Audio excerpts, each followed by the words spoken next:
And we're live, apparently.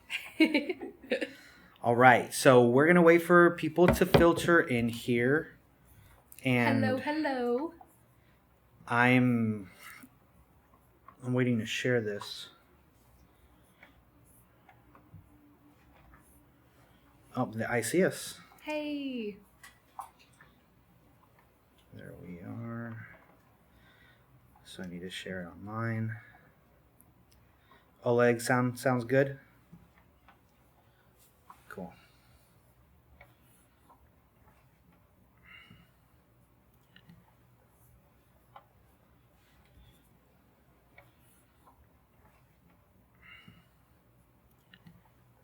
We'll give it a little more time for people to start filtering in. I mean, we started early, right?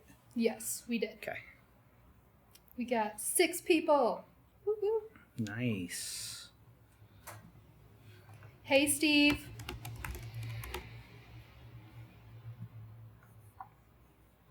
All right. Bit.ly FS pivot. Dash pivot. Dash pivot, yeah. Oh, security check required.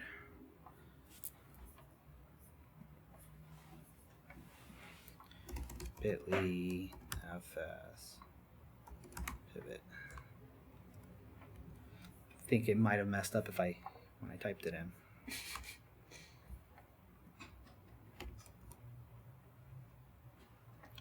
Nope.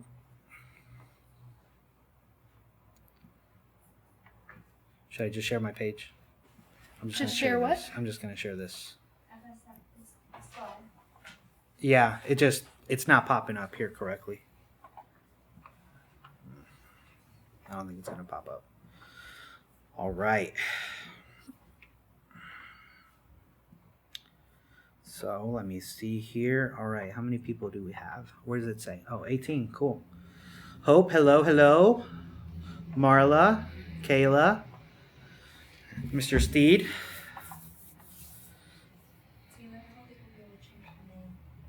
Oh, really?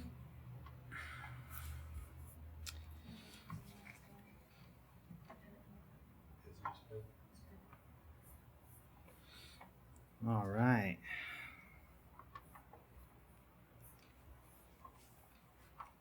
Okay, So we're about 6 feet apart right now. We measured. More or less, we have the safety precautions here. We hope you at home are 6 feet apart.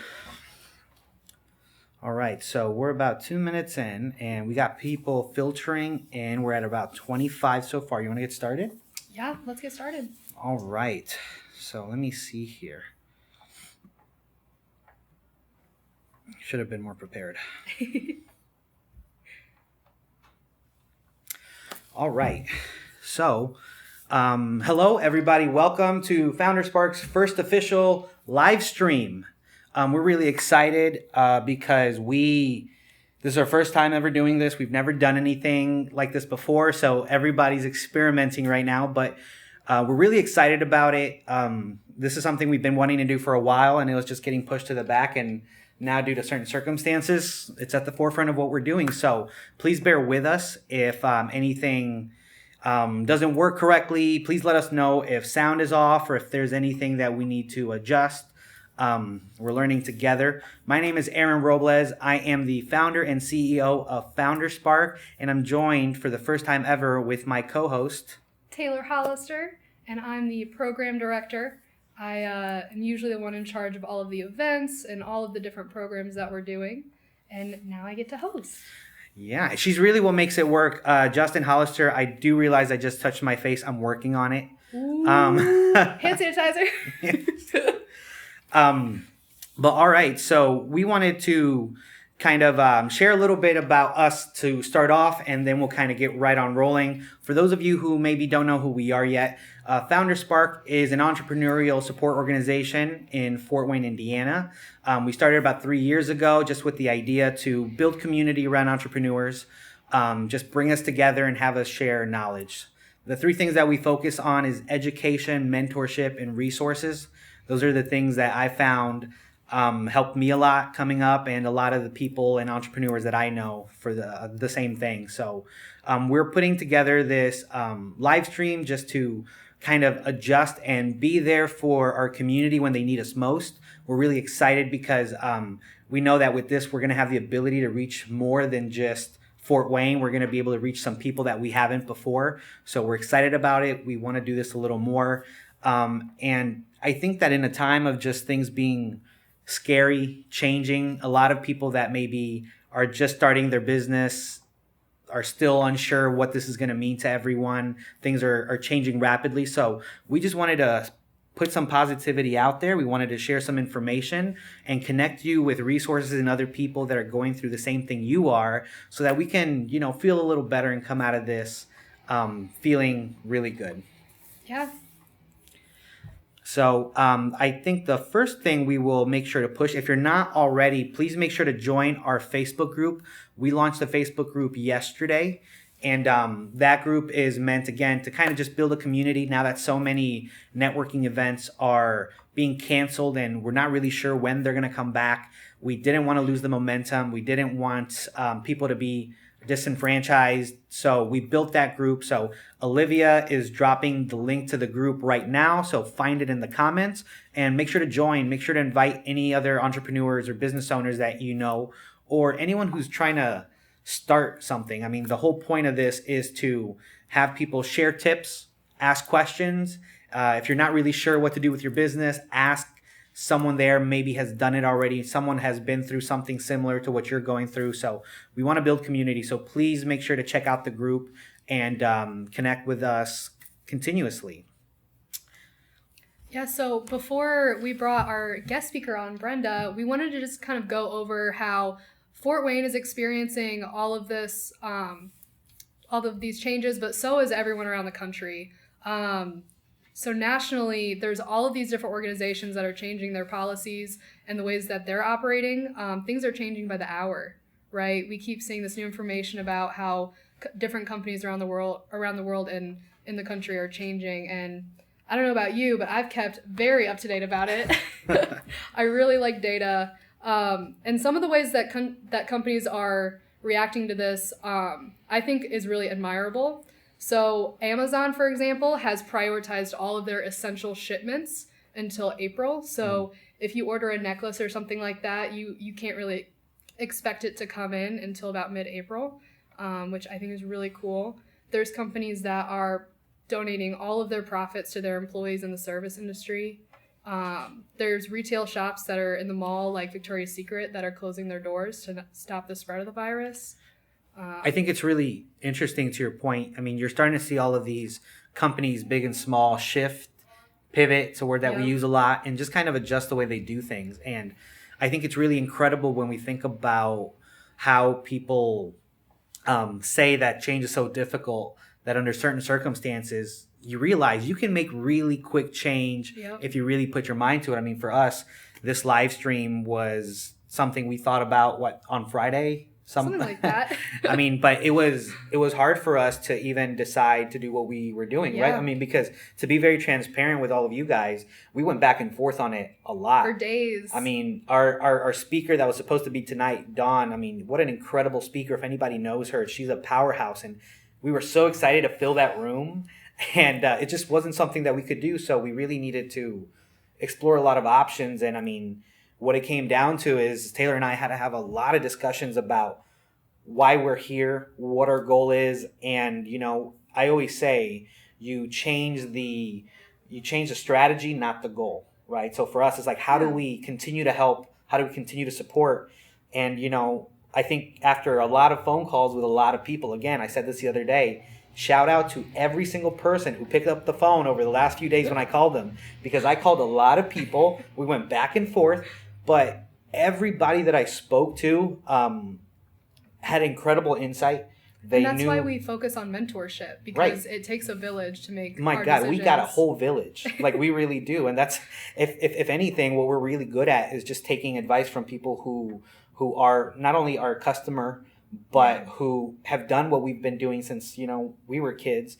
And, part of what I'm really proud of is just how we are really good at putting our pride aside and just saying, what do we have to do for the betterment of the community? So for us, we realized we had to, at a point where a lot of events were being canceled and there was a lot of chaos, we needed to stop and say, no, we need to like all come together, because when we're in that room, whenever anyone's in a room with us at one of our events, like you can feel the energy. You can feel people just coming together and feeling a little better about what they're doing. And now without that ability to do that, we just had to figure out a new way to adjust. So I mean, and our problem is not as bad as many people's problems. Oh yeah. So yeah, I mean, some people that rely on people coming in Yep. or doing things. So we're definitely very lucky to be where we are. But did you have more stats for us? Let's see. Yeah. So one thing that happened in the past like couple hours is all car manufacturers have stopped producing. I think they're going to start at the end of the week where they're stopping, and they're going to stop through the end of March. So that's Toyota, Ford, Yeah. General Motors. A lot of people are stopping, and I mean, that's a lot of Yeah. people now out of work. Mhm. I mean, we already know about the food industry. There's a lot of people that are being hit. So I think for us, that's again, as a community, why we need to start very quickly shifting from chaos and being nervous to like coming together and seeing what we can provide, which is why the group is there. and how we can pivot. Yeah, so some of the changes that we're looking forward to doing is, again, more live streams. So I asked for anyone who hasn't joined the group, join the group. Let us know what you want to see from us. What are the questions you have? I mean, right now in the comments, let us know. What are you struggling with? What are the things that you're doing to shift and pivot? What are some of the things that you want to learn? Because again, I've been on the phone with a ton of people. I have people that are, specializing in remote work that want to come on and talk about how to do that. For those of us that don't know how to do that, adjusting your finances, all these things. So we're at a point where we're just exploring the best thing that we can do to help the community and see what that community need is. So we encourage people to talk to us, to ask us questions, and go from there. The other thing that we're really prioritizing right now is launching a podcast. For any of you who've been to our Origin events, you know that we've had a podcast idea for a while. Every event that we did in 2019 and 2020 has been recorded. So we have that audio. We're going to take that, put that into a podcast so that people can listen and hear some of those things again and kind of just stay distracted and make sure that they're still focused and working on their business when they need to. And the podcast won't just be our Origins events too. We'll do different kinds of features. So what you guys say in the comments and in the group, we'll focus on those things in our podcast as well. Yeah. You want to tell them a little bit about some of the other changes we're making? So, I mean, there's like a lot. So I need to look at this list. Well, I don't know the details for that. I know that we're trying to release all of our videos, but we've gone through some technical difficulties these past couple months. Yeah, so to that point, again, if you've been to our event in the last year, you've seen all of our camera equipment, Oleg, out there just recording everything. So we have super hyper HD video of everything. We're really excited. So that's something that we're going to release as well, so that you can watch the content, you can listen to the content. Do you want to tell them a little bit about our workshops? Yeah, so can I give like all the deets? Oh yeah, okay. As many as we can commit to. Okay, so we are working with Seed Fort Wayne to provide marketing and finance workshops, and this has been in the works for a couple months. Obviously, we were planning on in-person workshops, but now with all this going on, we're already thinking about how we're going to digitize these workshops. And we're going to be focusing on all different topics within marketing and finance. We haven't laid down what Touched exactly. my face again. Oh, Sorry. Aaron, dash a Purell. No. Every time, that's your punishment. So we'll be focusing on the marketing side about, how to build your brand, how to storytell, how to utilize the different tools there are with marketing, mostly digital. And then on the finance side, we're going to be talking about venture capital, accounting, cash flow, and with venture capital, just all of the funding options that you have. And that's really all. We're going to bring in guest speakers, but that's really all of the details. We got a whole lot planned. We're still figuring it out, but part of the magic is a lot of you in the group, when we posted yesterday what you're looking for, commented a lot about marketing and finance and some of these things. So again, let us know, what kind of content would you want? If you came to a finance course or a marketing course, what are the things that you would want to learn? So those are just some of the updates that we're making, but let's keep it rolling and let's move it to the next section. Brenda? Yeah, of course. We'll see you later, Aaron. All right, I will catch you guys in a minute. And please welcome Brenda Gerber-Vincent. She is the vice president. Oh, you want me to switch? Okay, I can switch. There we go. Just a classic switcheroo. That's okay. She is the vice president of corporate and community engagement. Impact. Her thing is on the bottom, or it should be, or will be. And that's okay. But yeah, so tell us a little bit about what Greater Fort Wayne does for the community and Thank you. Yeah. Well, thank you, Aaron. And Aaron, thank you for putting this together, for your creativity, for pulling this together. This is what our community needs. And thank you, Taylor. Yes, as you said, my name is Brenda Gerber-Vincent. I am the Vice President of Community and Corporate Impact for Greater Fort Wayne, Inc. And this is a good time to kind of share what Greater Fort Wayne, Inc. is and what we do. So Greater Fort Wayne, Inc. is the economic development / chamber of commerce for all of Allen County and Fort Wayne. We are the single organization in Allen County that wakes up every single day, and our focus is on business. Yeah. And our mission is to grow jobs, wages, and the economy. Yeah. So that's what we do. We have 20 of the most dedicated people who wake up every single day with a focus on helping businesses, big businesses, small businesses, entrepreneurs. Yeah. And what kind of projects have you guys been involved with in the past couple months? Right. Well, everyone knew the momentum, right? So we were gaining lots of momentum. Obviously, we have come to an abrupt halt. I am confident. This is an amazing community. I mean, amazing. Yeah. We have amazing leadership. We have amazing, organizations. We'll get through this. Definitely. But it's going to take all of us rallying around each other. I know that Greater Fort Wayne, Inc., our super talented staff have been working around the clock, monitoring best practices across the country, really kind of closely monitoring all of the federal and state legislation, so we can keep our members and all of the business community up to date. Definitely. So what have you guys been working on in the past couple days? The past couple days, we have been pulling together a resource hub. And this is really important, and really happy that you invited me on. Yeah. And we should have our website. Yeah, Olivia, is the website at the bottom. Can you drop the resource hub link in the comments section?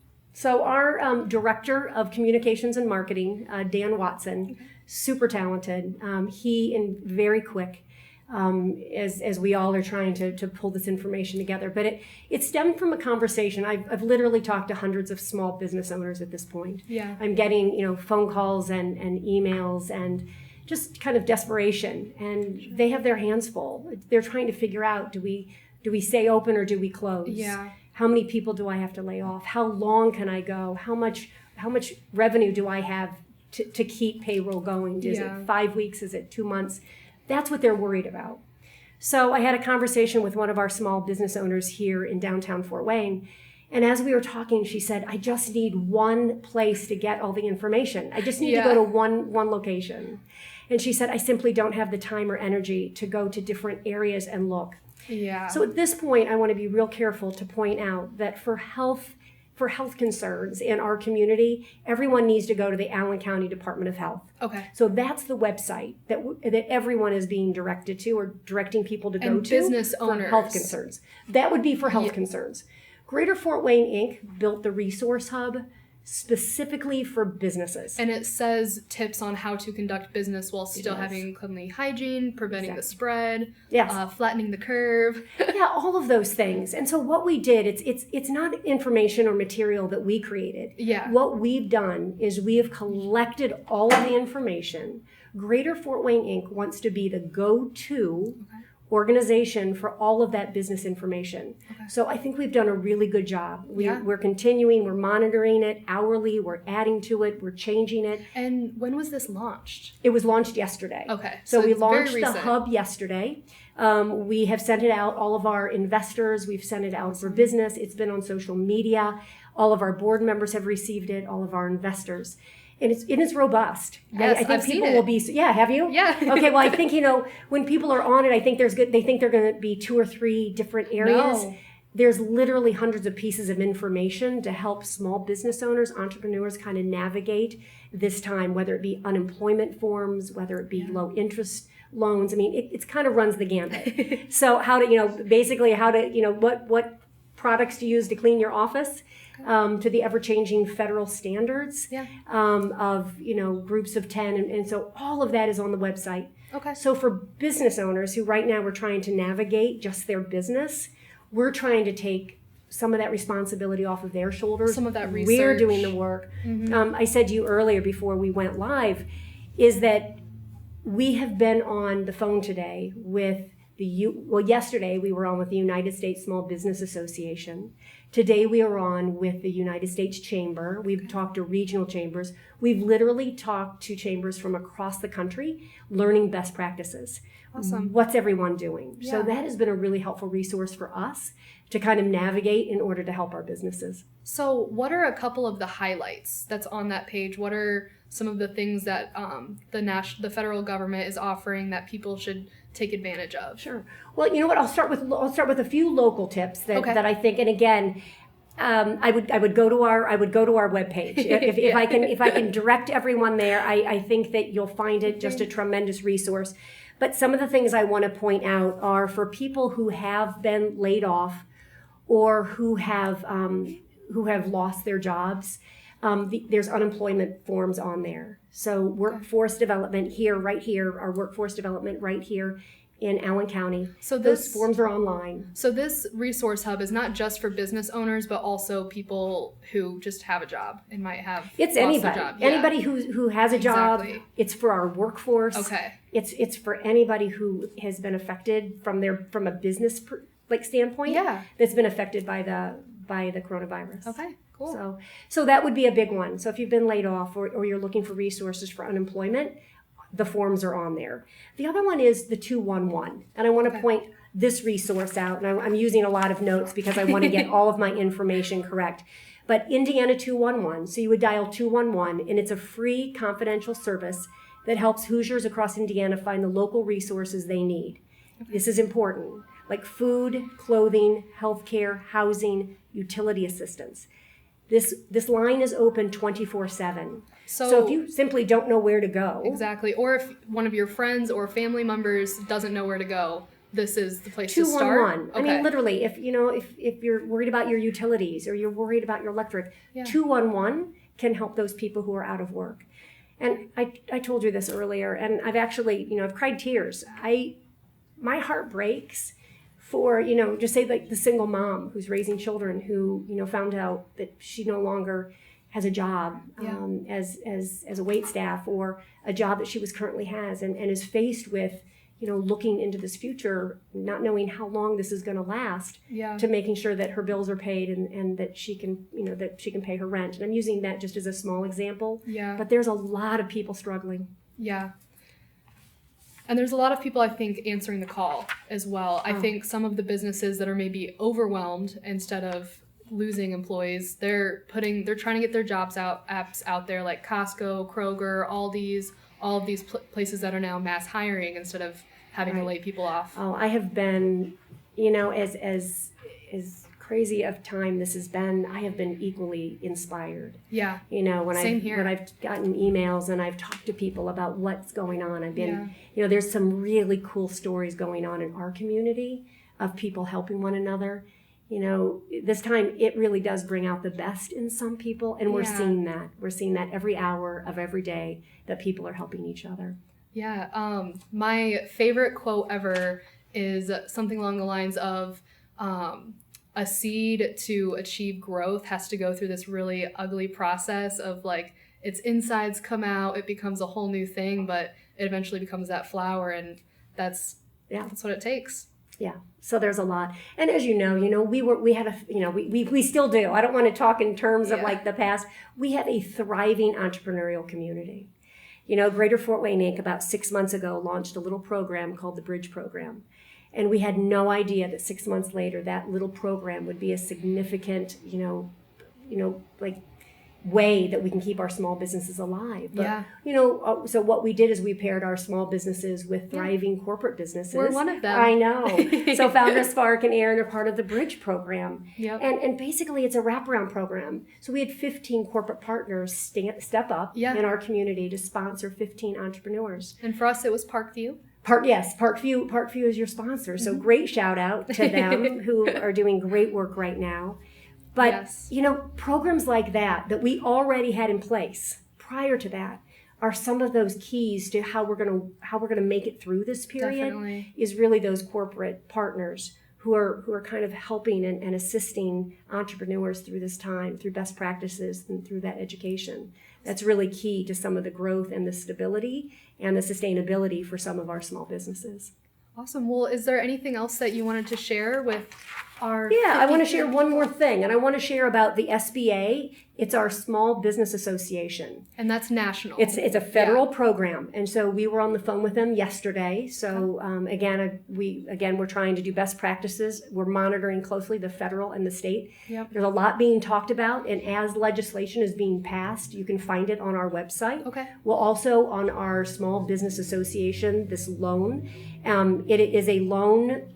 It's a national loan, and I want to talk about this, but I also want to be careful because Indiana at this point has not been declared. We do not have our declaration for disaster yet, but I'll tell you about what that process looks like. But you may have seen that we were circulating a survey that we were trying to get small businesses and businesses to fill out. And we did a remarkable job. A lot of people got it. All that information went to the governor. Good job, guys. Yes. So all that information went to the governor. And he was able then to really figure out what our exposure was. What was the scope of the small businesses that were being impacted by this. So then what they do is they take that information, they provide it to the federal government. So the declaration is the disaster declaration, and I think we have that website if it's not already up. It's on. Is it in the comment section? Okay, great. Okay, so that link, I want people to know that that's available now. Again, I want to caution. I want to be very careful. I want to provide this information, but with the caveat that we as Indiana do not have our disaster declaration, which means that we as small business or our small business community at this time is not able to go on and apply for assistance. But we hope that will change very quickly. You guys will be putting out a press release right away. We will be issuing a press release. We'll be directing people to our website. We'll get it out over social media. Okay. We will have it on we'll have it on our website. We'll make sure our to new share resource it. hub. You guys have been terrific about sharing the information that we need out. But basically what it is, it's a loan, and they classify small businesses 500 people or less. The economic injury disaster loans offer up to $2 million in assistance, and it is to cover capital needs. So that's really key. But the rates, and this is like good news, but the rates are 3.75 for small businesses and 2.75 for nonprofits, and it's a maximum repayment over 30 years. So we know that we're confident that Indiana will be declared and that we will be able, and as soon as small businesses can start applying for this assistance, we'll make, when that's made available, we'll let you know. Awesome. So Brenda, we do have a question in the comment section for you. Yep. Gwen Clayton, her question was for Brenda or anyone else. Can we expect this level of business interruption every time there's a pandemic? If so, is there something we can do to avoid this business interruption in the future? That's an interesting question because I think we're learning. Yeah. I mean, we're learning, literally, we're learning hourly. We're learning things that we didn't know. We're figuring out best practices. The country is coming together. Unlike natural disasters or things that we're affected by, they'll hit certain pockets of the country. Yeah. Well, this is happening globally, and our entire country is being affected by this. And, I got a really interesting email right before I left the house to come downtown. But it was from a really well-respected leader in our community talking about we need to get really creative right now. Yeah. Because we need to survive. We need to make sure that all of our workforce is taken care of. We need to make sure that our businesses come out of this okay. Yeah. We need to make sure that we're taking care of one another, but we need to be creative. And we're doing that and trying to get the information out there. And so to talk about, how do we prevent this? in the future, I think it's going to take a while for us to understand the lessons that we're learning right now. Definitely. And I think that we're building those solutions now too, so we can use them in the future. Yeah, for sure. So, but thank you. You know, as information comes available, Greater Fort Wayne Inc., we're monitoring it very closely, and we'll make sure that Founder Spark gets that information. So thank you for helping us get the information out. yeah, well, we're so grateful to have you in our community, and we're so grateful to have you tonight. I would usually give you a hug, but Well, we're not thank gonna you. do that. Thank So, you very yeah. much, Taylor. Yeah. Thank you, Aaron. Thank you. Oh yeah, I have to move. He was like signaling it to me. I stopped somewhere on the way. So usually, BS. yeah, air. Also, Oh, yeah, we can't. it's Taylor's birthday today. Woo, woo, So I want everybody who's on this live stream, all 50 of y'all, to tell her happy birthday, because she's spending it here with us talking about business. So, pivoting. man. But yeah, usually this is where we get a ton of applause if we were all in a room. I'm going to assume that everyone is applauding at home. So please do that. And something that I'm not sure if we mentioned before, but we want this to be super, super, super engaging. So if you guys have questions, like Gwen, thank you, Gwen.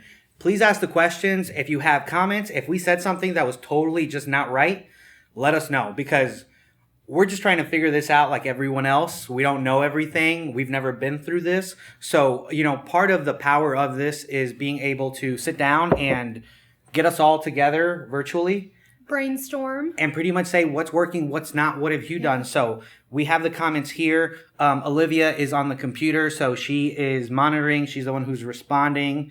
We're getting a ton of birthday stuff here. Woo woo. Look at that. So what we have here is, I don't want to be biased, but I have to say it because this is my opinion, not Founder Sparks. But the beer in here is from my favorite Fort Wayne brewery, Summit City Brew Works. They are open for carryout. And then our glasses are from J.K. O'Donnell's. So shout out to 2 local businesses. Okay. And I've just been so impressed by the way that our businesses have adapted and made these really tough decisions in the past couple days. I know Aaron and I were both on Facebook just watching as every company, every restaurant, bar made their announcements and how they're moving forward. Yeah. And it seems like so many people have such a different approach to this. I know Bo from Bravas, he was one of our previous speakers from last year. He almost immediately created a digital tip jar for his servers on GoFundMe, and then a couple other restaurants followed suit. Yeah. So it's incredible. I mean, let's talk a little bit about kind of just continuing that conversation about the effects, right? I know a lot of people watching here, if not everyone, is feeling this, right? Yeah. A lot of you are business owners and are trying to figure out how to adjust the business. Some of you are just, like us, we're in a community and you're starting to realize you can't go to your favorite bar or do things the way that you've been doing them. So, it's been affecting a lot of people. Like some of my notes here, some industries have really taken a plunge in terms of not being able to make more sales, not being able to hold business regularly at all, which is really devastating. But then on the other end, other businesses, right, like the ones who make these or any toilet paper, the Charmin family, they're really out there making a killing. Did you say Charmin? What is it? Charmin. Charmin. Yeah. Whatever. By the way, can I get a plug for my computer? I'm on 3%. But anyway, so some businesses are on the opposite end and doing really, really well, which I think is like super interesting. A lot of like digital companies, because a lot of people are having to digitize their business now. So Aaron and I are both freelancers outside of Founder Spark. And one of the companies that I'm freelancing with right now does entire technology systems for companies. And he's so busy, he can't even like answer a question on my email because he's just like bam, bam, bam. So it seems like it's a drastic, your business is changing for the worse, or you're experiencing heightened sales and having to cope with that. Yeah, and it's thank you, Sam. It's one of those really interesting things where I think no matter how dire the situation, it's all an adjustment, right? Where you give, you take, right? Where there's an opportunity there, someone else's opportunity is closing. And that's kind of, I think that's how things usually are. But in situations like this, it's much more... It's more of a steep roller coaster. Yeah. Yeah. So, already talked about food and some of these other industries that are getting hit. I know that today, I didn't touch my face. I touched my glasses. That doesn't count, right? I don't know. So I know that today I posted something on our Facebook group. Again, if you haven't joined, please join. But on our Facebook group, we asked kind of how things were impacting every business, and someone, a roofer, was saying how it's not just customers that are canceling, but it's suppliers that are closing down shop. Yeah. So it's that some people are in this middle where they have to worry about suppliers and customers, and you're stuck in that middle. And if both of them close, there's really no way to mitigate that kind of just difficulty, right? So it's interesting because, you hear about, and you probably know this better than me, I listen to a lot of podcasts where they talk about all these incentives, right? Apparently we're getting checks in the mail, some other things to try and stimulate potentially for people to kind of spend some money. But when you have suppliers that just aren't able to supply, in certain instances, there just aren't things to buy. Yeah. So it's really interesting how it kind of goes both ways. And you already talked a little bit about GM. I mean, if no one's making any more cars, then even if you had the resources to buy a car. So it's really interesting how you kind of start seeing everything here is connected. Shift. Yeah. So I want to go ahead. One question, because right now we're kind of talking about local businesses, how people are adjusting. We'll eventually get into how you as a customer can support our small business economy here in the region in Fort Wayne. The group is talking currently about just how the restaurants are pivoting. If you want to talk about To Go Fort Wayne group. Yeah. We were definitely going to plug that. Oh, yeah. Yeah. So let's keep doing it. Where do you want to start? Man, let me tell you, we contacted a lot of people to be here tonight. We so did. We, to the last hour, I called a lot of people. You guys know who you are. And said, hey, do you want to come on and talk about how the business has been affecting you? And everyone's saying, would love to. I got a lot of things I got to handle right now. Yeah. Do we say some of the businesses that we contacted? No. Let's not. We reached out to multiple owners of people who own multiple restaurants in town. You probably know who they are because there's not a ton, but I think we reached out to all of them. A lot of people. Yeah. And they're just so busy. I know one of the business owners doesn't just own restaurants, but also owns a retail store. So just a lot of changes in the restaurant industry. So I found a good comment here by Dylan where he talks about the creative community and that how big it is here. So what I want to do is I want to ask a question and say, what are your ideas to A, as a creative, adjust to what's happening now? Or B, as a consumer, how could you support creatives in your area? So we'll let people kind of talk about it and we'll go back to some answers. Yeah, and I would say when it comes to creatives, that goes everywhere. I think the creatives that are hit the most here are performers. So that's people who are music, comedy, but anyone who their livelihood relies on getting in front of a group of people and sharing their creativity. I personally have been getting involved in a lot of live streams from some of my favorite artists. There's one lady from Fort Wayne, her name's Lauren Sanderson, who lives out in LA. She's a great recording artist. She had to cancel her tour, but she showed up in Seattle a couple days ago, and they did their show in the back of a trailer. Wow. Which is really cool. But I think it also opens all these new ways of enjoying things like we've never seen. So going back to the restaurant thing, there were a lot of people that, someone said here, we're talking about the restaurant industry a lot and how, curbside pickup, less than 24 hours, all these creative ideas. You had a few of these. Less than almost 5 hours. Once that law hit, was it Thursday that the law hit? By the end of the day, there were over 100 businesses that had pivoted, created their new strategy, and were directing workers towards delivery or the kitchen. Well, and it's really cool because, we know a lot of these people. Yeah. We go to a lot of these places. And, also, I've seen a ton of pictures on social media of people with their bags of the restaurants that they went to. And that's, it's so cool because I think that even though there's a lot of chaos and craziness here, we've really done a good job of coming together and saying, well, we should still go out to eat. We should still go out and do this. And everyone that I've spoken to on the phone, even though they couldn't make it tonight, we'll get them on later. But it's one of those things where they are busting their ass to make sure that their people, their hourly workers, the people, and I know a ton of servers who just had a kid, buying a house. Yeah. And all these disruptions. So, we just really love all of that stuff that's happening. One of my favorite responses was from 07 Pub, who's directing all 100% of sales to their server staff. And I just think that's so gracious, and that just shows the beauty of capitalism, in my opinion. But one of my favorite responses to all of this was Deer Park. So Deer Park usually has the biggest St. Patty's Day celebration. Everyone knows the tent. They do things all day, parades, all of the things. And so they had to take down their tent. Yeah. And I loved how the owner, I think his name's Tony, he made these mystery quarantine boxes because they have a carry-out beer license. And so it was like a couple bottles of beer and little St. Patty's Day swag, and they put the sticker on there, and that's pivoting. That's the beauty. If that isn't silver lining. Olivia, what are some of the people on the interweb saying? Steve Franks is sharing Sarah Aubrey's post. Okay. There's a really great link to a Seattle restaurant, how they're adapting and overcoming. Okay. I would encourage people to give that a read. Is that in the group or? Go ahead and post that in the group.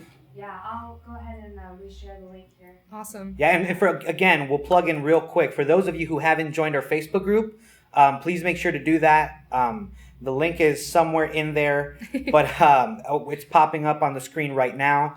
So join the group. I want to hear all of these stories. I want to hear what you guys are doing, how you guys are supporting. It's a really cool group. We were at over 160 in less than 24 hours. So the need is there. And the great thing is that this expands beyond Fort Wayne, right? It's literally anyone who, and that's the thing, we're all dealing with this right now. Yeah. To plug some more data, plug it. 24 states in the country have implemented no dine-in laws. So about half of the country is in the same shoes as our businesses are here. So I can't even imagine how many thousands, tens of thousands, hundreds of thousands of restaurants and bars and clubs that is all having to go through this same exact thing. So we'll do two kind of things here. First, I want to ask another question, right? For anyone listening, what is your favorite way so far of supporting these businesses that have been impacted, right? Whether it's creativity, whether it's artists, whether it's entertainment, nightlife, even storefronts, even gyms, right? Ooh, Brooke Steed just said our food truck community. Yeah, I'm wondering what food trucks will do. Yeah, now it's interesting because I think that the food trucks had something set up in a parking lot or something, and it was now a few days ago, and it was open air, we're X amount of feet apart, but they had to shut it down because things got very stringent. It went from less than 50 people to less than 10. So they took the safe route. But that'll be interesting because I think... Oh, you mean the guideline went from 50 people to 10? The guideline got a lot more strict, and they just decided not to push it. Yeah. And I think that's the other thing, right? You've seen how the guidelines went from it's okay to it's not okay. Yeah. So I think people are seeing in the curve 48 here. hours. Yeah. Tell us a little bit about kind of some of your favorite ways that you're supporting local businesses. As a consumer, right? Because we all buy things from people, hopefully local. So Olivia, once you get a few of those, feel free to interrupt. But do you want to talk a little bit about some of the things that people could do? I know we have a list here. Yeah. So we're going to get into more practical tip approaches a little bit later. But first, I was just going to go through things that I've seen, like we've already been doing, but we've focused a lot on the restaurant industry and a little bit on entertainment. I'm not sure. I guess another way that it would affect the creative community is that we can't have art shows. Yeah. So I think in Fort Wayne, we have great resources like WonderCommer. I know the Brass Rail even does gallery showings or when they refresh their art, an event around that. So I can see how studio artists and photographers are also going to be affected by that. Yeah. Well, and when it comes to photographers, people are canceling their weddings, Right. all that kind of stuff. And While we're on the wedding topic, the industry of makeup and hair, salons. Yeah. Yeah, I know that Hope said something earlier about she pushed all of her appointments to Monday and Tuesday in case they were shut down. Well, did you see in Ohio? I don't know if they passed it already, but I saw that they're trying to pass it so that barbershops, salons, including nail salons and everything are not going to be able to operate. Well, and I know Hope, and Hope's a sharp woman, so I'm sure that that's why she's doing it, because she's like, all of my people get their money, right? You're not hoping that they're compressing everything. Yeah. And that's just one of those things. I mean, we'll talk a little bit later about this, but like adjusting, it's there, it's possible. You just have to like stop thinking about things in the same way. And it's hard, it's scary, right? We all got hit, some of us a lot harder than others. Yeah. But, you know, I think part of why we're doing this is like when you just take a breath. And shout out to Vicky, who did a meditation class on live today. We talked about it via text the other day, and she did it. And it's like someone's like, I need this every morning. Yeah, and so she gets most of her income from yoga classes or fitness classes in general, right? And we know a couple fitness owners. Another person that we know is my old dance teacher, who has also been a speaker for Origins. She owns K Monique Studio of Dance, and she does fitness classes like Zumba, but also company dance, which is what I was involved in. And company dance is a lifestyle. Like, they're going to the studio every single day, and they're preparing for competitions right now. Like, competitions are going on, and I don't know if they'll shut down too. I'm not sure, but she's having to do all video classes, and she's pivoting pretty fast. So I saw Vicky just posted that her class is still up, like the video's still up. Oh, yeah. So Vicky, if you want to post that in the group, give people reason to go to that group, and make sure to follow her. Put the links up, put them all in there. I want to see that group filled with just all of this conversation continuing on. But so kind of transitioning as we get some comments here about what people are doing to pivot themselves. Some of the, I put together this little list of things we could all do to support, because, you know, me and lists. One of them is don't cancel your memberships, right? We're operating out of Atrium right now, co-working space, absolutely love the place. If they're forced to shut down, if gyms are forced to shut down, if you're paying for a monthly membership, you know, don't cancel it, because if you can afford it. Right. If you can afford it. Right, because there's a lot of stuff going on. But if you can afford it, you know, that's you supporting an organization that right now could expect a dip. Yep. And some of these profit margins are so slim, if they're a nonprofit, if they're a new business, that any sort of lack of like income could make a difference. And going back to the creative area, that's how all of the arts that are. I've seen a lot of people saying, if you bought a ticket to a show at a smaller theater or whatever, keep your ticket, consider it a donation. I know Cinema Center is closing its doors right now entirely. They have memberships. Yeah. Go support Cinema Center by buying a yearly membership. There's different levels and everything. Try and support those places. Yeah. If we all get fat checks from the government, should divvy them up a little bit if we can. There we go. But yeah, so there's a lot of things that we have here. One of the last ones that I say I think it's really important. It's not as much a hard thing as much a soft thing. Be appreciative and be patient. Yes. Right? I mean, there's people that if you've ever run a business, you understand how overwhelming it can be just to like do the normal everyday stuff. Yeah. But if you're now having to pivot and adjust your entire business and you don't know how to do that, it's a lot of work. So if orders are taking a long time, if your food order is messed up, if whatever it is, I think right now is a time where we really have to focus on extending grace, right? Yes. That's the perfect way to say that, being patient, understanding. We're all really trying, and no one's really qualified, right? No one that I know has gone through a pandemic in a while. And just to reiterate that, we're not experts on how to shift your business in a pandemic. But boy, can I talk. Talk about grace. This is a really cool story. Auburn Steakhouse, Brooke Steed said the owner distributed his food stock to his employees, knowing it was going to be very hard on them. Wow. Yeah. And in case you guys didn't hear that, Auburn Steakhouse, is it Auburn City or just Auburn Steakhouse? Auburn Steakhouse, which is up in Auburn, is donating a bunch of their food to their employees, since there's kind of difficult to get groceries right now. They're also like running a special where if you buy a gift card, you get a free meal from them. So I saw that. So everybody be nice. Everybody be supportive. And, something, this is like a life thing for me. I always say people like are doing their best. Yeah. And you should expect that. Yeah. You should expect that people are doing their best. And we're all going through our own things, right? Not only is it work, but you got the kids at home, you got the husband, you got all these other things. So right now, I think everyone is a little in flux. So I think that word of grace, extending grace, showing support, like text someone right now and say, hey, I hope you're good. I love you. Like that's the kind of energy we need. Yeah. Because, man. You're good at that. Oh, I try. But, it's one of those things that's like, it's so easy to feel so bad. I've been on Facebook like crazy and it's not good for me. I think it's good for me because I'm so curious that like it just I get to know what's going on or else I worry. You know what they say about curiosity?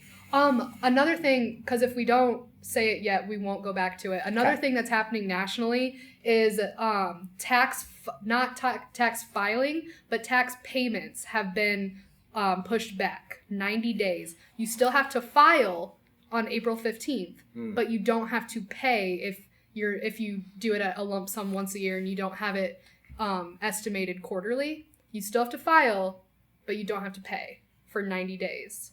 That's really awesome. That's something that the federal government is doing to help support local small businesses. Awesome. So, going back to the wedding industry thing, me and my father run a entertainment company where we DJ and do lighting for shows and mostly weddings, and we're already thinking about how we're going to have to plan for this year too. Well, and on the flip side, you're getting married this year. Yeah, I'm getting married in October. I'm already worrying about that too.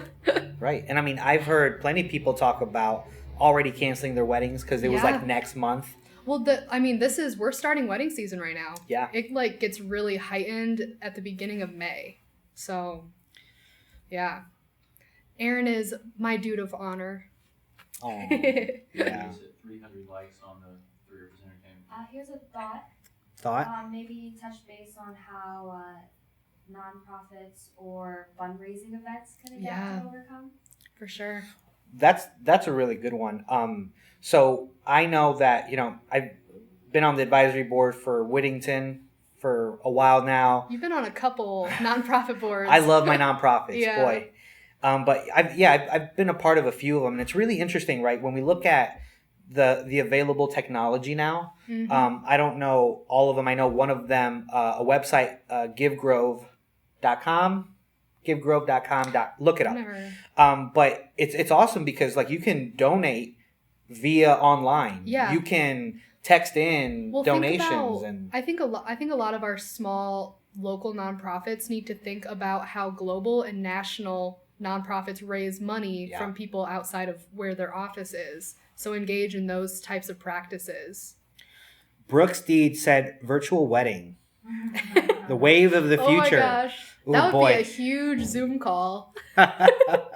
Do they allow that many? How do you object? You got to unmute people? Yeah, and our wedding, Sam and I's wedding, is going to be at a family property, so we don't have like a guest limit. A 6-foot rule at our wedding. Okay. Oh my God.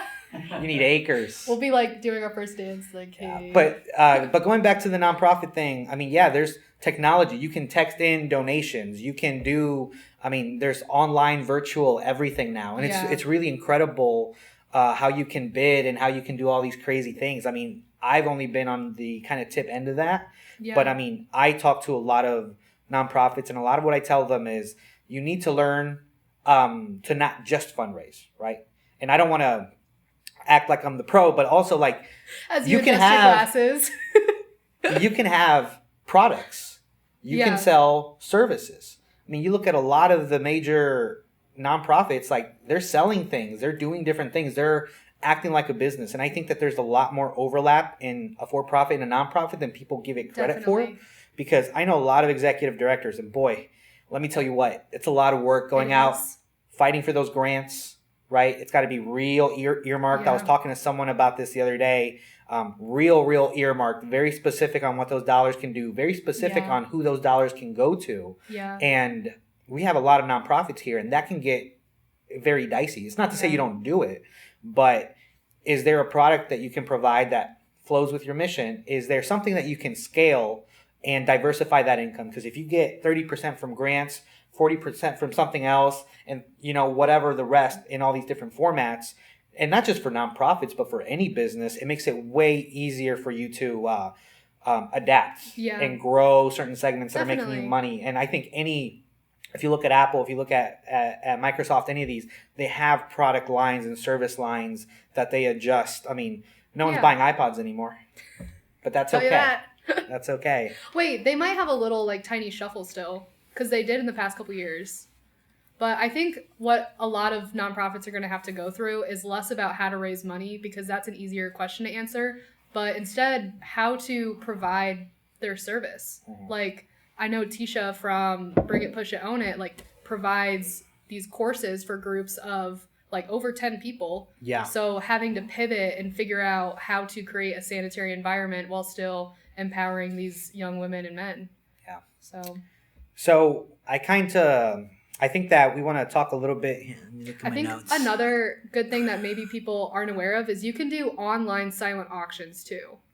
So, very true. Yeah. Very true. So can everybody hear us okay? Are we looking good? Please compliment us online.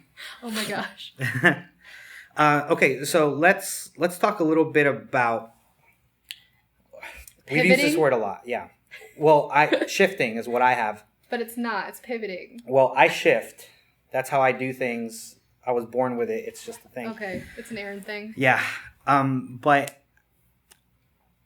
we already kind of talked a little bit about how hard it was for us to do what we're doing now. Yeah. We had a lot of conversations. Not all of them were like the friendliest.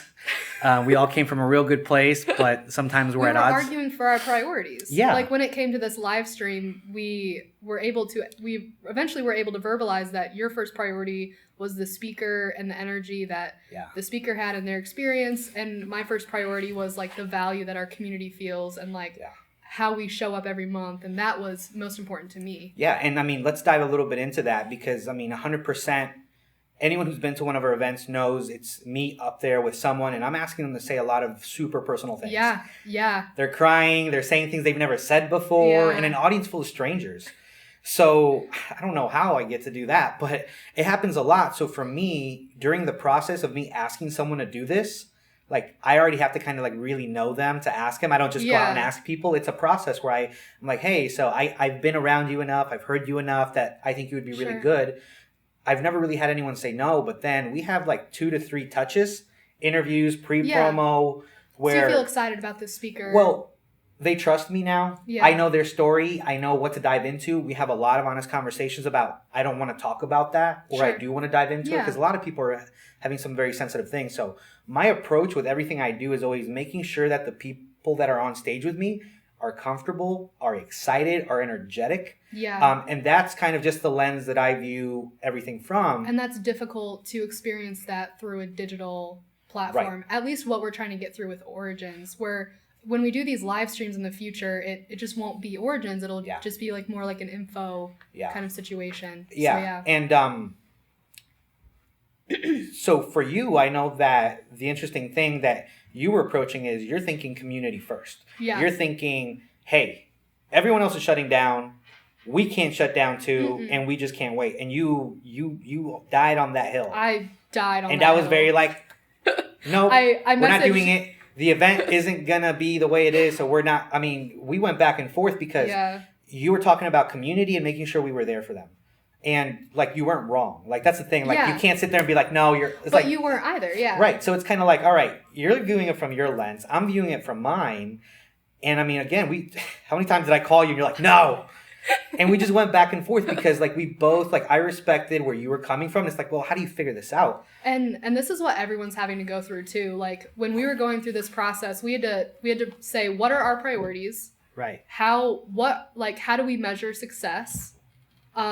Totally change all of our thinking in the matter of a day or two. Yeah. And part of that was, I posted this a few days ago where I said to people, like, your team, get yourself people, because I said something like, I'm so grateful that I can count on people because after you and I talked, I spent an hour and a half on the phone with anyone I could think of our advisors, people who just come to events, people who've been speakers in the past and say, here's the thing. And what was really incredible is that they found this beautiful middle ground. They found this beautiful middle ground of saying, reschedule Origins, keep that as it is when you're able to do it the way that it needs to be done. Yeah. But continue to be there for your audience by providing this. Shout out to Barry Schrock, who's the one who said, get Brenda on there. And shout out to Brenda. Let me caveat a little bit. Because I called Brenda in the midst of like all of this. Yeah. And said, hey, would you or John be willing to come up and talk to us? And first off, it took her forever to get back to me just because she was doing so many things. And they couldn't do it because they were trying to like get all of the information you guys got from Brenda. They were putting that together. They were having today and yesterday, like early mornings and late nights. Yeah. So it was like, look, we can't. She sent me some recommendations. And it was this morning, early in the morning, because I woke up at 4 because I've been dreaming nightmares about how this is going to go. But I don't want to talk about it. But anyways, I text her. I said my big long paragraphs, and I said, what if you called in? What if you just called in for 10 minutes? So we were trying to pivot. Yeah. What if you were to record something? Like, what's your statement? Because for us, it was really important to get Greater Fort Wayne's perspective because they were handling things on a level that you and I just can't. Yeah. Right. We got our chamber. Yeah. Right. So we really wanted to collaborate and bring a lot of people together. But she got back to me and she's like, hey, I can be there. Like that, we got it. What was that, 2 hours ago or something? Not like that long ago. Yeah. So like she called me and like, all right, how do we do this? And she showed up and we made it happen. But it's one of those things where thanks to Barry for making that connection of like, have them come up. Thanks to Brenda for saying, look, we're going to make it work and this is important. Mm-hmm. And she brought all her notes, which I appreciate. We have notes too. And, for us to say, how do we honor Origins, our speakers, but also provide for the community? Yeah. And now we're here. And I'm going to take another caveat and shout out to my motherfucking team. Everybody that's not in front of the camera. We wish you could see them. Olivia, Oleg, my boy Sam. We've been working nonstop to make this happen. We'll talk about that later. But, everyone came together and showed up. Like, we've never done this. Oleg, I told him, look, man, on Sunday, I'm like, hey, here's what we're going to do on Wednesday. Let me do research. 2 days later, do you guys see these lower thirds? Do you guys see we're streaming like HD? You're like pointing at graphics. Click the link below. But, so for us, I'm super excited and I'm proud of my team because we all came together and 44 people, we still got some people's attention. So that's good. And I'm interested to hear from you guys. So we're talking a little bit just about how we had priorities, we had goals, we had our vision board for our vision out board. The window. There's like a meme that's like, this pandemic wasn't on my vision board.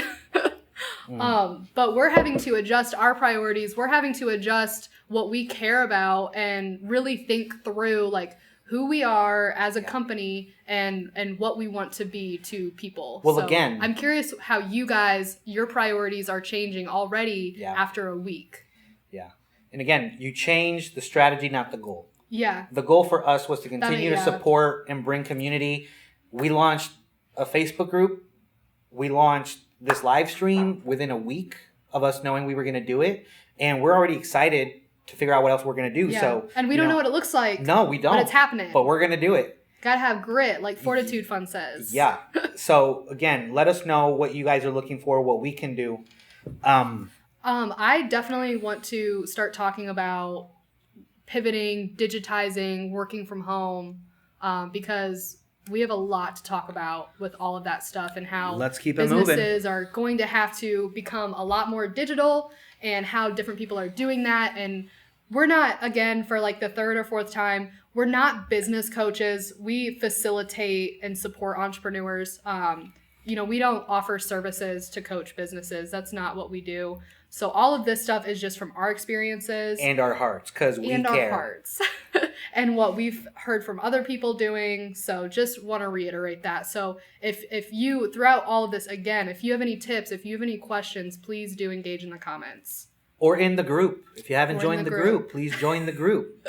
Oleg, drop that graphic. If you talk about the group one more time. Hey, That's how you build an audience. Okay. So you got some words about some digitizing. Yeah, I can. Do you want to talk about your what is it? My what? Shaping something. It's not pivoting. Shifting. Oh, no, I mean, Did you talk about all that stuff already? Yeah, I already Cool. talked. The one example I'll say, which some of you may know, Google it, someone. During Prohibition, when Budweiser changed their entire operation, right? Prohibition came, a lot of people fell off. They started selling water. They were able to make that shift. Because they have those machines, they have a lot of that infrastructure They saw already. what they had, and they figured out how they could use it in a different way that they never used it before. And now, I mean, I didn't know Anheuser-Busch had as many beers as they do. But if they had just said, we're going to sit here and we're going to wait this out, they wouldn't have been around. Yeah. So, I mean, I urge anyone out there who's being affected, don't wait. Definitely. Don't sit here and say, well, this will blow over, because it's better to be prepared than to have to react again in and another 2 weeks or in a month. The things that are happening now have not happened in a very long time to this scale. Yeah. So this isn't a... Well, actually, it's never happened. I'm going to fact check you on that. Someone fact check Never. But yeah, We've so never gotten to this point again, before. I mean, even if you don't have to, think about it. Sit Yes. down, spend some time. How do you get on digital? How do you create a product? The reason that we were able to do this is because, I mean, this has been on my brain in some way. Yeah. The group has been on our page, on our brain for a while. And you pluck some of those ideas. Oh, those work. So, I mean, take some time, sit down and say, hey, what ideas could I have that I could eventually turn into? Because there's some people out there that are doing just that. I know that I've spoken to a few people that are just like, we've had this in the works, we're doubling down on it and making it happen. So, another thing to go back to national again and how some national organizations are reacting. Facebook is giving out $100 million in grants to small businesses around the nation. Their application isn't up yet, right? But they announced that, I think, 2 days ago. So definitely be on the lookout for that. I don't know what sort of financial support, if it's ad credits or what. I think it would be a smart move for them to do ad credits because it doesn't literally cost them money. Yeah, for sure. And it will help these businesses get, people aren't going to be going inside these businesses getting that face interaction. So you're going to need to be on Facebook more. You're going to need to be able to utilize those digital tools more. So I have like a ton of different things about going digital and stuff because in my consulting, that's a lot of what I do. We're both graphic designers and marketers, but I like to go a step above. And if I see something that I think is a little gap in a business, I make my little comments and stuff like that. So a few of the things that the big topics that I wanted to center around was everyone needs to, if you don't already, you need to be active on Facebook, Instagram, if that's your industry, Twitter, if that's your industry. You need to take advantage of free tools to build your community online. And real quick, another question, and Olivia, you let us know if there's some good comments on this. We want to hear from you how you digitize. We want to know what apps do you use that are super helpful, what marketing things. Any tools. Taylor talked about free stuff. I know there's a lot of really good paid stuff that's worth the money. If you guys want to comment and tell us what you're doing, as well as if you can link directly to the products you're using and how they're helpful to you, I think that we're going to get a lot of gold in there in terms of what things we could do. Because, hey, we're looking for some additional software at this point, too. Definitely. Yeah, especially we're using Oleg's gaming live stream software right now. So another one of so I said one already. The second thing is creating a strong cloud-based infrastructure. A lot of companies are having to do remote work with their employees now. And so having a strong online system is really important. And then 3, if you are an event-based business, you need to create web-based events. And you can create those being paid as well. You don't just have to give away stuff for free. So we pretty much already talked about that digital presence, but mostly with social media. Yeah. So one of the things that I've done in my portfolio is I worked on a national presidential campaign back in 2016. And when I was hired for this contract work, I lived in San Francisco and they were located in DC. And it was really difficult because they didn't have a strong online system. And so I had to end up moving to DC just to have like a strong relationship with them, be able to get stuff done, have clear communication, just because it was early on in the campaign. They didn't have those things set up. Yeah. So it's so important to have those set up. And one of the tools while I used there was called HubSpot. And they're a client relationship management software, but they offer this program called HubSpot Academy. And right now they have a social media class for free. And HubSpot was what taught me the basis of inbound marketing. And so they're a great resource. It's free. You probably have seen, if you are a page admin on Facebook, you've probably seen that ad. It's bright orange. Yeah. But yeah, I would definitely take advantage of all these free resources that are online to utilize your digital. Yeah. Someone here is platform. talking about Zoom. Yeah. Sarah Arnold and Sarah Aubrey. Apparently, Sarah's like Zoom. So Yeah. that's good. I mean, I use And- Zoom like 3 times today. Yeah. Yeah. And I heard that I don't personally use Zoom unless I'm getting on a Zoom call that someone else is facilitating, just because I don't really have a need for it personally. But I heard that they're upping their max before you have to pay to like 50 people or something like that. That's pretty good. So yeah, that's again. I mean, a lot of these small guys don't even have, right? It's like 2, 3, 4 maybe. Exactly. Yeah. Yeah. And you might find out that you like it exactly because you don't even have to wear pants. Oh my gosh. You just don't. I will say, whenever we've been on a phone or something, I've always worn pants. I don't think I can do that. Sometimes I take them off just because I'm going to get on the call. Just because you can? Yeah. Don't listen to his advice. You get sweaty. Yeah. And another part of that digital presence, though, is your website. And hopefully, if right now your website is like a template, or not a template, but like a brochure where it just has information, you really should implement some functionality into that. Because that's going to be extremely important, especially if you're one of the restaurants that needs to offer takeout, delivery. Sarah Arnold, Slack.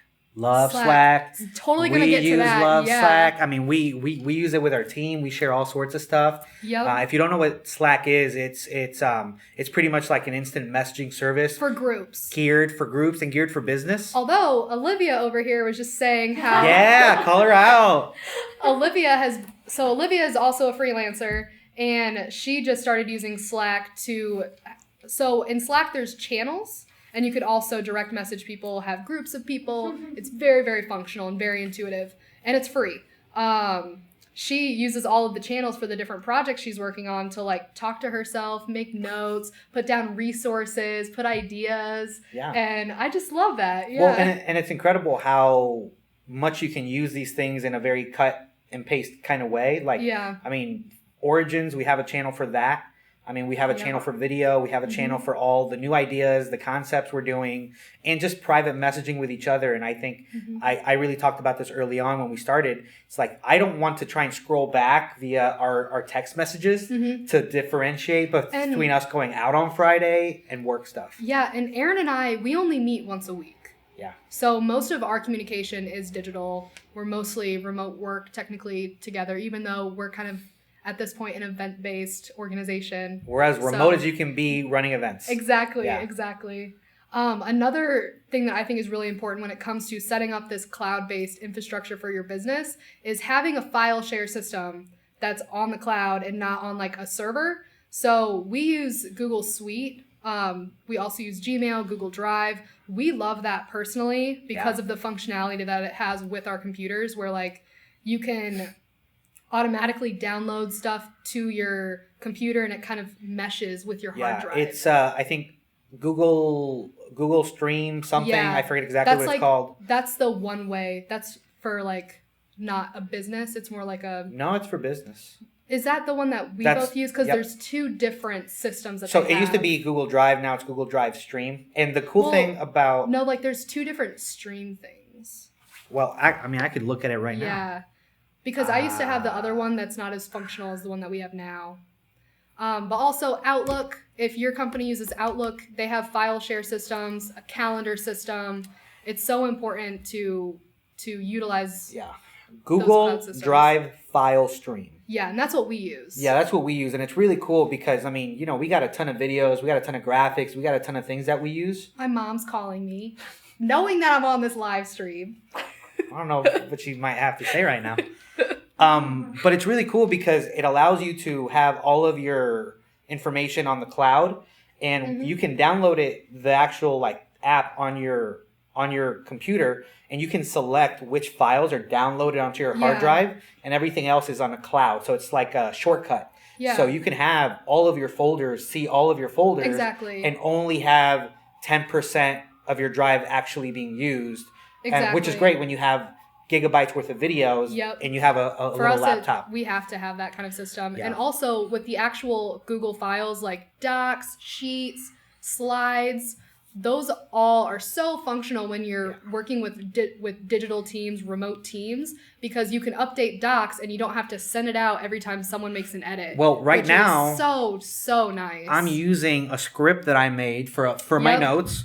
Oleg is updating the lower third based on the notes that I have in that same document. Yeah. And Olivia is dropping links on the links that I have attached to the notes that are attached to the... So that document right now is on 4 people's devices in this room. And if one person touches it, we all see the effects of it. Yeah. And you can tell like who's editing, who's highlighting, everyone's got a color. So, I mean, for me, there's really no going back to anything else. No, to me, There's like no whenever I reason see for it, whenever I'm consulting with a company that doesn't utilize something like this, I immediately am like, drop everything. We're implementing this now.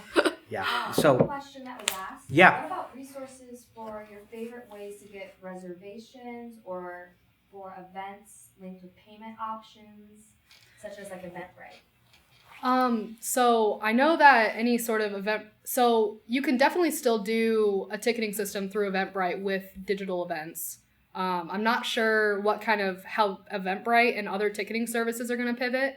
So I guess we'll see what happens with that in the next couple days.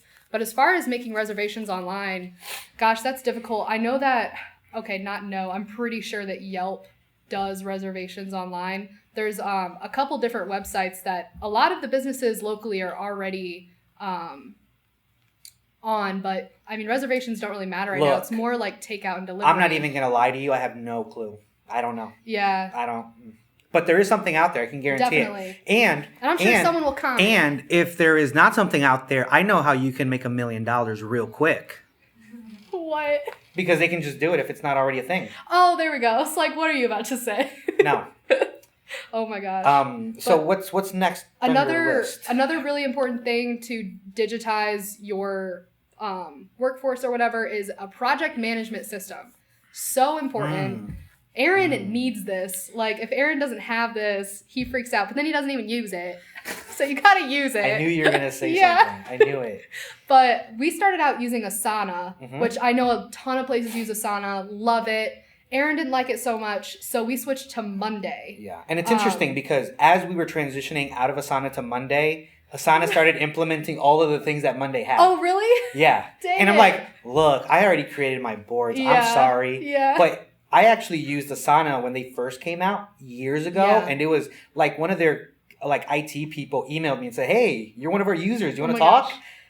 And I was like, "Yeah, I guess." But it was since then it's grown so much. Yeah. And I mean, I think Asana is a unicorn company now.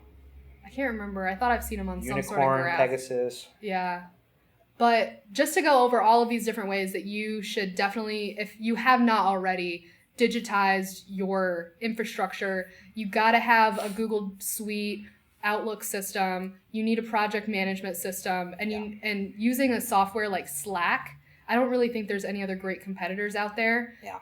It's going to make this transition so much easier. And I encourage you, again, my favorite sits with Monday. I know Airtable is similar, but I like Monday a lot more. But the great thing is it's not a task list thing. It's a mix between a task list and spreadsheets. Yeah. You can set things to link together. You can update things. It's a whole thing. So if you don't use something already, it's how Taylor and I put this together in 4 days, right? And also all of those programs that I just listed off link together. And they have APIs that throw information back and forth. Like whenever one of us creates a document in our drive, it gives us a notification on our Slack system and shares that file. Yeah. Which is so nice. Yes. Because I can see what he's up to. Nothing good. But above all, with all of this, tools can only get so far. What's most important is how you use them. So you need to really create boundaries. You know, if someone in your group doesn't like texts past 7 p.m., like all of these boundaries, these rules need to be known. So Taylor I'll see all her Monday updates at 1 a.m. as I'm trying to wind down and go to bed. She's assigning everything to me. I'm like sending it's every all idea. Late. But don't try and wake her up before 10. Mm-mm. But we make it work. Yeah, we do. We make it work. Because a lot of the focus is, what's the deadline? Exactly. When does it need to be finished? As long as you get it done by the time you got to get it done, I don't care when you work on it, right? Yeah. And that's really great because that gives us the ability to work when we want. I get a lot of stuff done on a weekend, and that's why we have our weekly meetings. The weekly meetings, we try and focus on one thing, and we spend 2 to 3 hours on that one thing so we can really make progress. And I like that because on Friday, we come up with our list of everything we want to do the next week, and I can spend Saturday and Sunday knocking it out and make my entire rest of my week easier. Not everyone can do that, but... And it took us a while to get into that process. So when you're doing all of this stuff and it's, you know, really frustrating and it's maybe not jiving with you for a week or two, like, that's okay. That just means that you have to pivot. You have to adjust. Like, and maybe there's some sort of communication that's being lacked. I was actually, just before this, listening to a podcast again for the second time. My favorite podcast is Below the Line by James Bashura. He's an entrepreneur, an angel investor out of San Francisco, and I just love his approach. It's very similar to us with Origins, which is I may be a little bit biased, but he interviewed someone about remote work. And one of the tips that they gave was to create a daily update. So every day you say what you did the day before and what you did that day. So kind of like some follow-up on what's been done, what you were up to that day, because what happens when people are only communicating digitally is there's a lack of accountability. Right. So you have to put that in your process in whatever way works for you. So I spoke to a lot of people on the phone over the last few days, a few of them today that were remote workers, right? They work remote, they teach it, they're good at it, their companies are based on it. And, you know, one of the things that really stuck out from someone who spoke to me was processes. Yep. Like how Which is one of your favorite things. I like to build them. I don't like to follow them. We can't be perfect. But, you know, it's one of the things where, you know, if you're a business owner, an entrepreneur, a boss, a manager, something, you have people that work for you and you've always been face-to-face. Now you're in a situation where you have to start working remote. Part of it is, well, how do I make sure they're getting things done? How do I make sure, because a lot of times there's that trust that's necessary to feel comfortable with doing remote work or not face-to-face work can be tough. But, you know, part of what I said before was we have deadlines. Yeah. We don't really have an issue until we don't meet deadlines and it's like, hey, what's going on? Yeah. But as long as the deadlines are being met, it works, right? Other things that people have done is weekly check-ins. We meet every Friday, right? Yeah. If you are really at the point where you want to make sure people are getting things done, set a meeting on Monday, manage expectations, make sure here's the things we're getting done, make sure everyone agrees and realizes it's a realistic thing to do. Yeah. By next Monday, you should have a real clear idea of whether you're getting the things done or not. And then if you're not, why aren't you? Yeah. Oh, this happened. Or, you're going to be able to tell really quick if people are focused on what they need to do or if you need to make an adjustment. But the process of regular meetings, phone calls every third day, we talk on Tuesdays, whatever works for you. I think once you kind of get used to what system works for you, then you're going to be really comfortable. The really nice thing I think a lot of people downplay is for anyone who works remote, you get flexibility, right? That was one of the things I was going to bring up too. Jump in there. Freedom. That's another thing that came up on this podcast that's why so many people love working from home. Why, not everyone loves it after a month or so because they realize that it's almost kind of traumatic. There's not as much social interaction. It's difficult to stay focused when you have distractions. I have a 90-pound Alaskan Malamute. She's way too cute. I get distracted. But freedom is a blessing and a curse, right? So you have to use your freedom wisely and at the same time enjoy it. Yeah. One other thing. So another thing that's so important with a group of people that work together normally that are going to be shifting into digital work is still providing that culture aspect, like that water cooler aspect, because I know when I'm working in an office space, it's so important for me. Like if I'm going through some sort of problem or this weird thing that's going on or just wanting to celebrate an accomplishment, I go and I want to talk to someone. So one way that you can solve that issue is if you do end up getting on a software like Slack, create a channel on there called Water Cooler and just make it a point to encourage your workforce to be people and lead by example. Yeah, and lead by example. Right, throw some memes in there, throw some gifs, make it. I mean, you and I are sending stuff left and right all the time. We get distracted, but there are ways to do it, and you just have to make sure it fits what you're doing. And another thing, when we talk about grace, it's going to take time. Yeah. If someone is used to always being managed and having someone right there, and then all of a sudden they're like, now do it on your own, it takes time to figure out what that is. I had to learn a lot of discipline. I had to learn, when I work from home, I need to get up, make my bed, put real clothes on, go into a separate area. You need to still do your morning routine. Yeah. Don't just roll out of bed and start responding to emails. Create your sanctuary. It may be a room. It may be a part of your room. It could be music, whatever that is. Set yourself in a sanctuary that you're going to be able to produce. And then when you leave the computer there. Yeah. Don't go to the couch, and then it can be very difficult for you to like create those boundaries and those lines if you're not really creating a little bit of distance there. So now we're going to start talking about kind of like best practices of working from home. We were more focused on what a business owner or operator should do to make this transition a little bit smoother and more organized. But I'm curious, what do you guys who already work from home, what do you do to stay focused, create normalcy? What are you doing now? I know a lot of you guys have kids at home. One of the things that I found so important, I live with my fiance and a dog, and I still had to create boundaries. Like my fiance is not allowed to talk to me when I'm sitting at the desk and working and typing and doing something. But does he try? Yes, it's my desk. My dog will like come and sit near my feet, but that's okay. But if you have kids, like they need to know that that's your office, and don't set up your work at the table.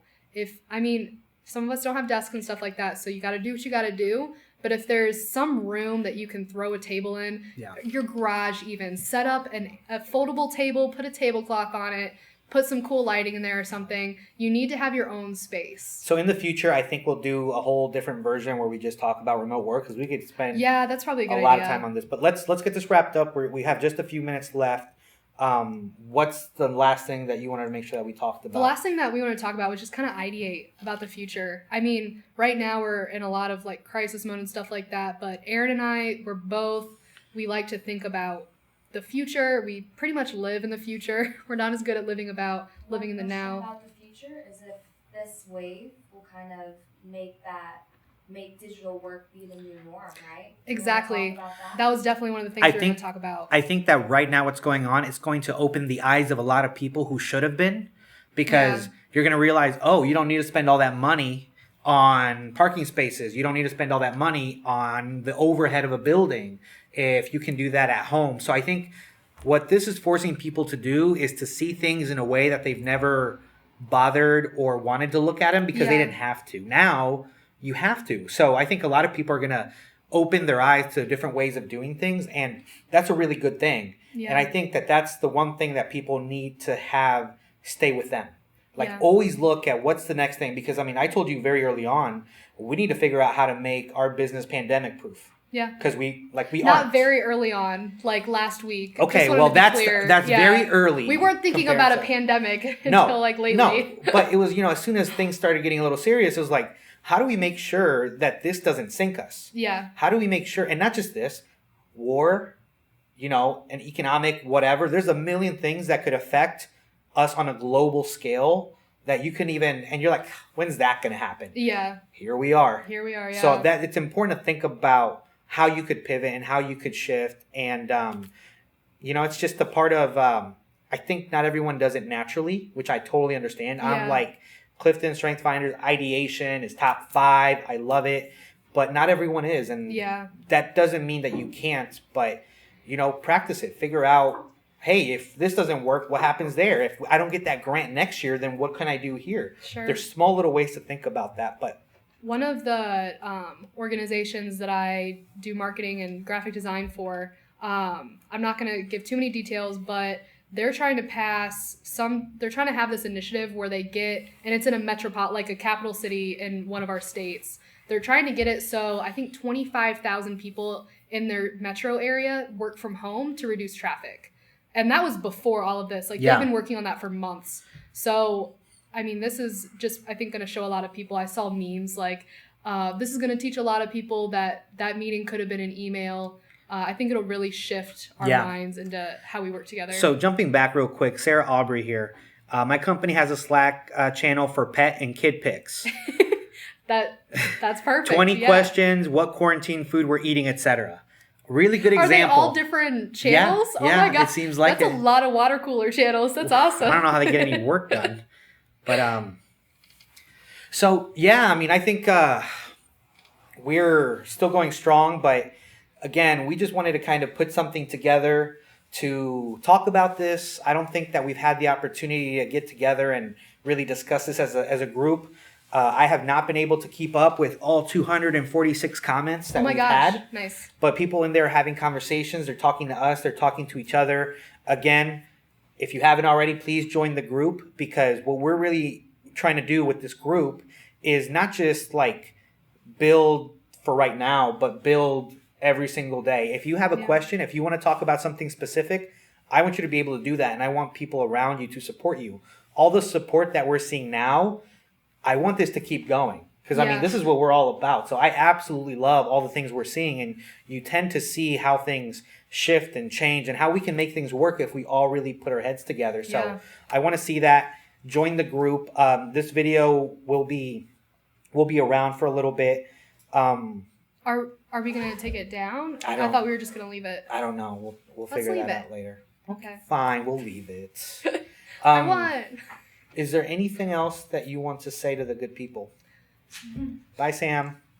Not particularly. I just wanted to maybe reiterate again, we're all in this together. We're all learning. The only experts in this situation are epidemiologists, which have nothing to do with business, really. So please, like, talk with people, talk with your mentors. If you don't have mentors, find them. Band together. We saw with the To Go Fort Wayne, that was the co-founder of Zinnia's Bakery, Ambrosia Cidery and Orchard, and the marketing person at Hop River. They created this group, and now it's like, don't quote me, but I know it's over 4,000 people. I think it's around 6,000. I thought it was 8. Olivia, can we get a number? Sure can. So, I mean, they created something, they innovated, they pivoted. So, how many? 10,000. 10,000. Yeah. 10,554 Wow. members. Kudos to them. I mean, so I'm not saying go out and create a Facebook group, but think of ways that you can grow. Think of ways that you can change, help others. We're going to be interacting a lot online now, and so we need to utilize every single tool we have to keep ideas flowing, to help each other, and to get through this. We don't know how long this is going to go on. It's probably more than 2 weeks. But we're going to be here. And even if we run out of money, you're going to see me with my phone running around downtown telling you all the things I have to say. So thank you all who commented. I mean, super, super grateful, excited. I think we're going to do this a lot more. Let us know what kind of stuff you want to see. Again, look out for the podcast, look out for the videos, look out for whatever these workshops end up looking like. We put it on the internet, so now we have to do it. And they'll be in April. We'll have 2 a month, and it'll be 1 marketing, 1 finance. Oh my God. You're getting too specific. You guys will get it when you get it. All right, guys. Well, thank you for joining us. We're really happy we got to spend this time together. We'll see you soon. Let us know what you thought about the video. Like us on all the stuff that... All the things. Yeah. Text your mom. Tell her you love her. All right, we're done. Oleg, take us offline.